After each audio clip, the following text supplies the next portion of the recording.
मनोज महाजन. दुसरा attempt 903 rank, optional history. Engineer आहेत हे पण, BTech ENTC. प्रिपरेटरी 2013-14 आणि त्यानंतर UPSC कॉम्प्रिहेन्सिव्ह 2014-15 बॅचचे विद्यार्थी आहेत. आई गृहिणी आहेत, वडील शिक्षक आहेत, मूळचे पाचोरा जळगाव येथील आहेत आणि ऑप्शनल हिस्ट्री आहे आणि आज विषयही हिस्ट्रीज बोलणार आहेत. पूर्व, मुख्य आणि ऑप्शनल म्हणून हिस्ट्रीचा अभ्यास कसा करावा. मी मनोजांना विनंती करते की त्यांनी मार्गदर्शन करावं.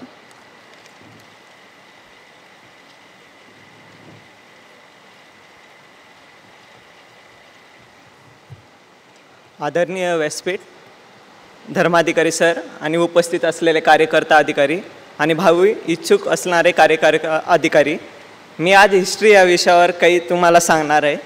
तर मला तुम्हाला पहिले एक प्रश्न विचारायचा आहे, किती जणांना इतिहास आवडतो? अरे वा, हा रिस्पॉन्स खूप भारी आला. मला तर काही जणांनी असे प्रश्न विचारले, हा विषयच कशाला ठेवता म्हणे.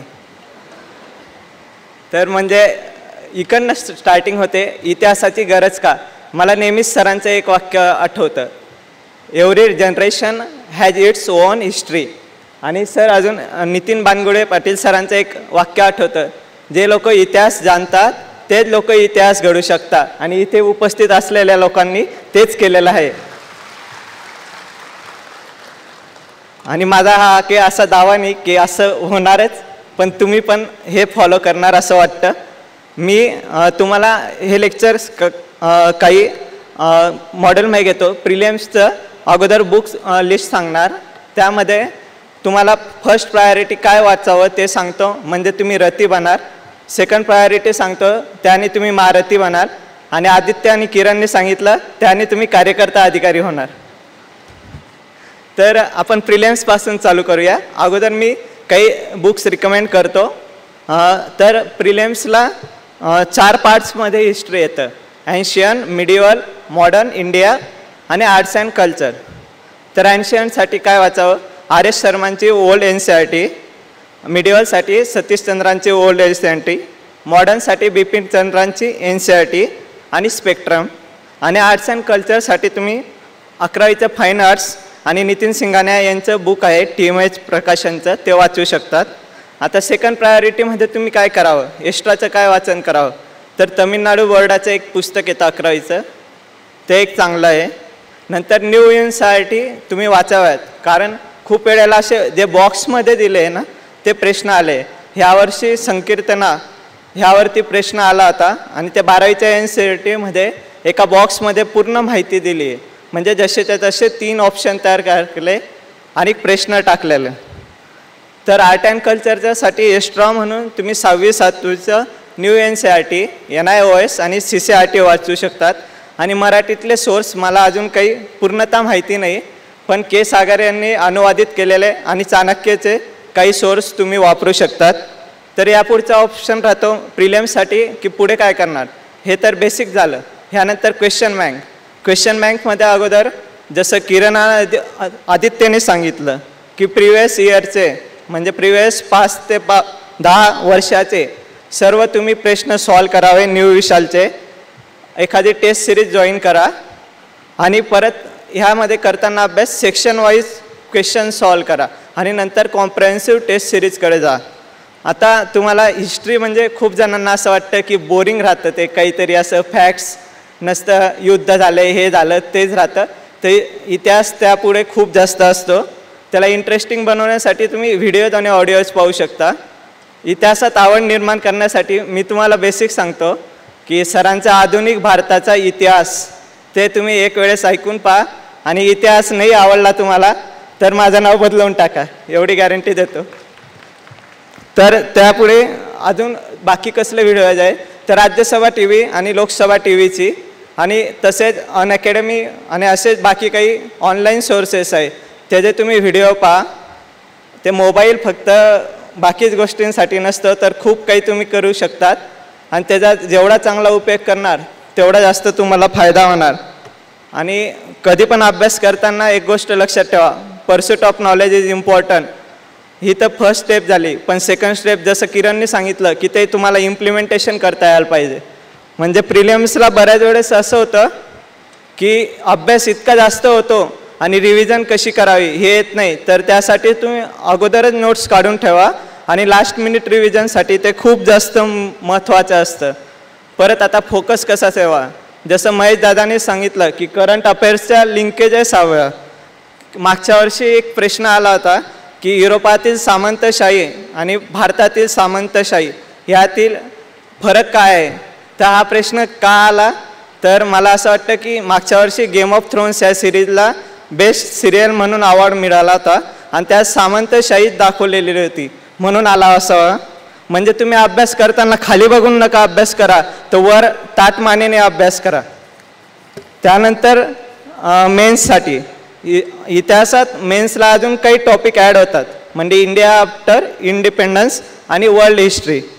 तर त्यासाठी NCERT आहे, इंडिया आफ्टर इंडिपेंडन्स आणि प्रधानमंत्री म्हणून एक सिरीज आहे. तर त्यामध्ये सर्व महत्त्वाचे इव्हेंट कवर केले आहे, जसं ऑपरेशन ब्ल्यू स्टार, बाबरी मस्जिद इश्यू सर्व कवर केले आहे. तसेच रामचंद्र गुहा आणि बिपिन चंद्र यांची पुस्तक. आणि वर्ल्ड हिस्ट्रीसाठी कंटेम्पररी वर्ल्ड आणि अर्जुन देव यांची NCERT आणि रंजन चक्रवर्ती आणि बलियान सरांच्या नोट्स तुम्ही पाहू शकता. वर्ल्ड हिस्ट्रीसाठी एक खूप भारी सोर्स आहे, crash course on world history म्हणून. तर तो खूप चांगला सोर्स आहे, ॲनिमेटेड व्हिडिओज आहे, त्यामुळे तुम्हाला इतिहासात इंटरेस्ट जनरेट होईल. परत मेन्ससाठी जसं किरणने सांगितलं अगोदर, previous year question paper, writing practice most important आणि टेस्ट सिरीज लावा किंवा मित्रांमध्ये ग्रुप डिस्कशन करून तुम्ही ॲनालाइज करा की कुठे चुकतं आहे, कुठले पॉईंट कवर करावे.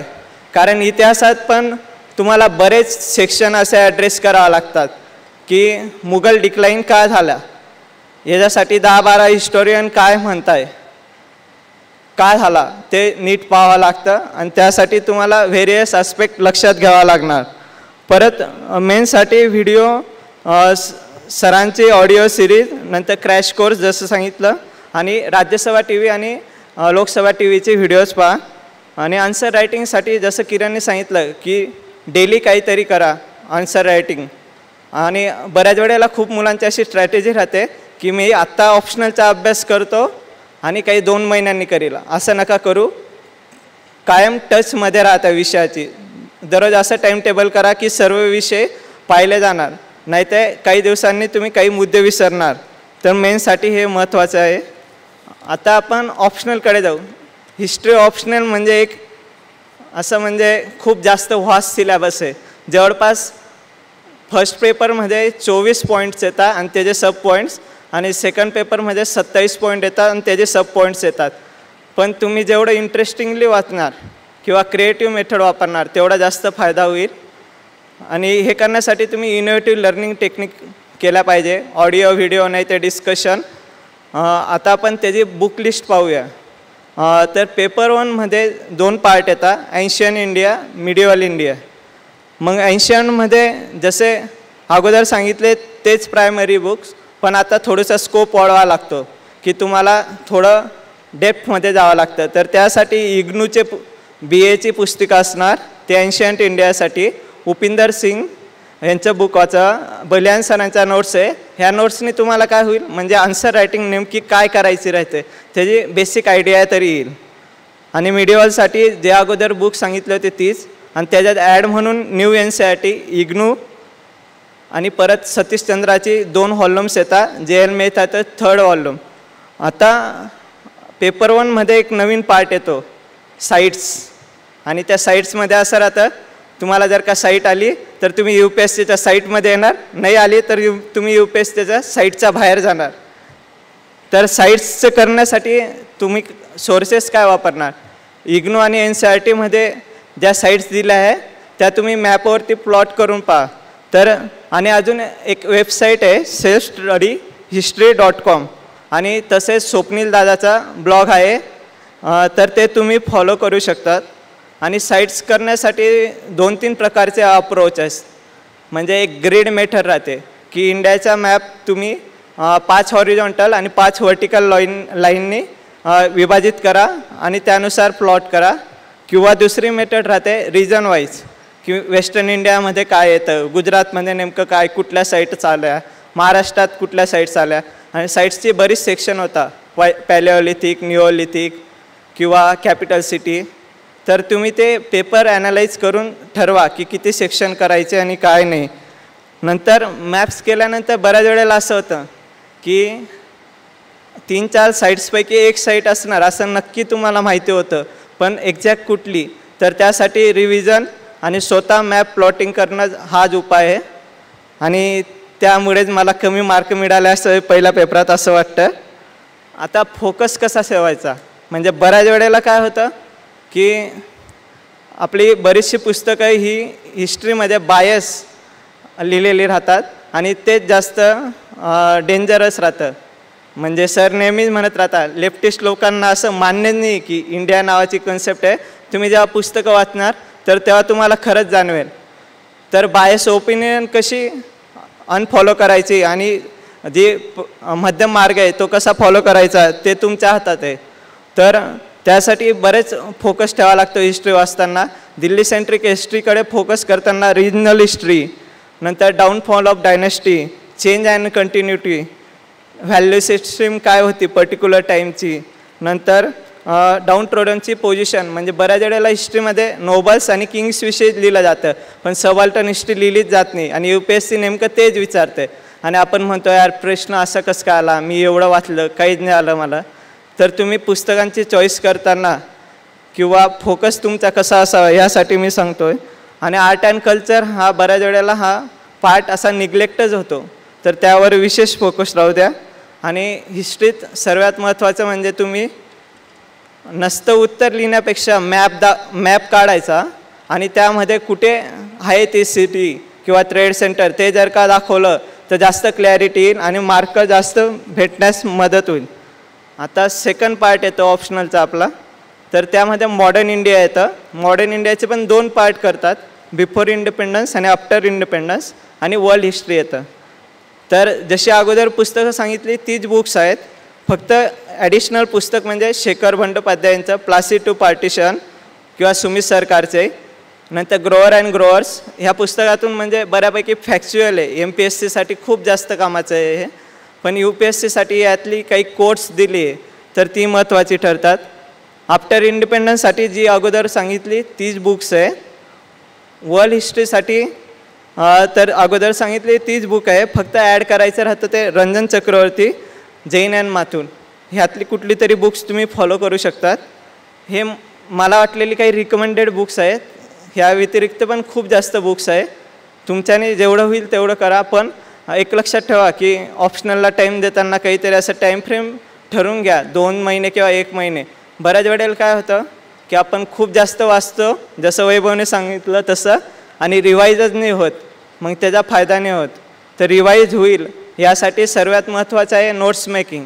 तर नोट्स काढताना कशा नोट्स काढायच्या की वर्ल्ड हिस्ट्रीच्या नोट्स काढतो आहे आपण, तर आपल्याला समजायला पाहिजे बर्लिन वॉल पडते तर आपण तिथे बसलो आहे आणि आपल्या डोळ्यासमोरून ते होतं आहे असं जेव्हा तुम्हाला तुमच्या नोट्समधून वाचेल तर तेव्हा समजायचं मी क्वालिटी नोट्स काढतो आहे. जर का तुम्हाला डोळ्यासमोरच येत नसणार तर फायदा नसतो नोट्सचा. आणि आता की नेमकं क्वेश्चन कसे येतात, तर बऱ्याच वेळेला असं राहतं एखाद्या गोष्टीचं सिग्निफिकन्स करंट इव्हेंटमध्ये येतं, किंवा 100 वर्ष झाली, 200 वर्ष झालीत, 150 वर्ष झालीत, असे बरेच प्रश्न येतात. आणि आजकाल UPSCचा असा फोकस चेंज होतो हिस्ट्री ऑप्शनलचा की सबऑल्टर्न हिस्ट्री. ह्यावेळेस जय भारत जय जगत महेश सरांनी जे लेक्चर घेतलं होतं श्रीवाद, तर त्यावरच डायरेक्ट क्वेश्चन आलेला, women's contribution in Indian freedom struggle. आता याचे उत्तर लिहिताना 2-3 अप्रोच आहेत की तुम्ही एक क्रोनॉलॉजिकल अप्रोच की झाशीच्या राणींपासून ते अरुणा असफअलीपर्यंत घेऊ शकतात, म्हणजे असा एक क्रोनॉलॉजिकल अप्रोच झाला. दुसरा अप्रोच राहतं की सोशियल रिफॉर्मर, रिबिलियस वुमन, नंतर सप्लिमेंटरी वर्क, असे तुम्ही बरेच अप्रोच घेऊ शकता. आणि त्यानुसार आन्सर लिहा. आन्सर लिहिताना की तुम्ही जास्तीत जास्त कॉम्प्रिहेन्शन, जास्तीत जास्त सेक्शनला टच करणार हे पहा. कारण हिस्ट्रीमध्ये बऱ्याच वेळेला असं होतं की आपण एकच पॉईंट लिहित बसतो आणि नंतर म्हणतो यार जागा संपली. तर तसं नका करू, बरेच गोष्टींना टच करा. आता नेमकं काय करावं, तर हाऊ टू राईट आणि हाऊ टू स्टडी ह्यावर बोलू आपण. हाऊ टू राईटमध्ये क्वेश्चन खूप केअरफुली वाचायचा हिस्ट्रीला, की क्रिटिकली ॲनालाइज आहे, काही इलिसिडेट आहे, एक्सप्लेन आहे और डिस्कस आहे. जर क्रिटिकली ॲनालाइज असणार ते पॉझिटिव्ह निगेटिव्ह असे लिहा आणि त्यामध्ये तुमचं ओपिनियन काय फॉर्म झालं आहे ते एक्झामिनरला कळायला पाहिजे. बऱ्याच वेळेला असं होतं की आपलं नॉलेज खूप जास्त राहतं पण ते व्यक्त होत नाही. तर त्या बाम सरांचं एक वाक्य लक्षात ठेवा, वाचताना लेखक व्हा आणि लिहिताना वाचक व्हा. लिहिताना वाचक व्हा म्हणजे तुम्ही वाचलं तर तुम्हाला समजतं आहे का, नाही तर एखाद्या अननोनला द्या आणि त्याला समजतं आहे का. जर का समजत असेल तर समजायचं आपण राईट ट्रॅकवर लिहितो आहे, नाहीतर ते चुकीचं म्हणजे बऱ्यापैकी अप्रोच आपला चुकला आहे असं लक्षात घ्या. नंतर आन्सर लिहिताना जसं सांगितलं मल्टी डायमेन्शनल कॉम्प्रेहेन्सिव्ह अप्रोच आणि क्रिटिकल थिंकिंग हवी. मॅपचा खूप जास्त वापर करा. हिस्टोरियनची नावं पण बऱ्याच ठिकाणी कोट करा, त्यांची कोट्स असणार त्या इव्हेंटबद्दल तर ती कोट्स करा. बऱ्याचशा वेळेस जर का फॉर्मेशन ऑफ इटली जर का आला क्वेश्चन तर तुम्हाला कोट आठवलंच पाहिजे की Italy is form out of mud of Crimea. हे तुमच्या उत्तरात यायलाच पाहिजे आणि हे अपेक्षित राहतं. तर बरेचसे जसं किरणने सांगितलं की कीवर्ड्स असतात तर ऑप्शनलला पण सेम असतं फंडा, फक्त ऑप्शनलला खूप जास्त स्टडी लागतो आणि ऑप्शनलचा जास्त स्टडी होण्यासाठी मी तुम्हाला सजेस्ट करतो की तुम्ही तुमच्या ऑप्शनलच्या सब्जेक्टमध्ये पोस्ट ग्रॅज्युएशन करा, MA इन हिस्ट्री और किंवा जो ऑप्शनल असणार ते, आणि ते YCMUमधून करा किंवा इग्नूमधून करा तर ते बरेच फायदे होणार. आणि तुमचा तो सेकंड करिअर प्लॅन नेट वगैरे देऊन तुम्ही JRFसाठी किंवा असिस्टंट प्रोफेसरशिपसाठी अप्लाय करू शकतात. आणि हिस्ट्री UPSCचा अभ्यासच एवढा राहतो की बाकीच्या परीक्षा बाय प्रोडक्टच होता आपल्यासाठी, बऱ्याच परीक्षेत यश मिळत जातं.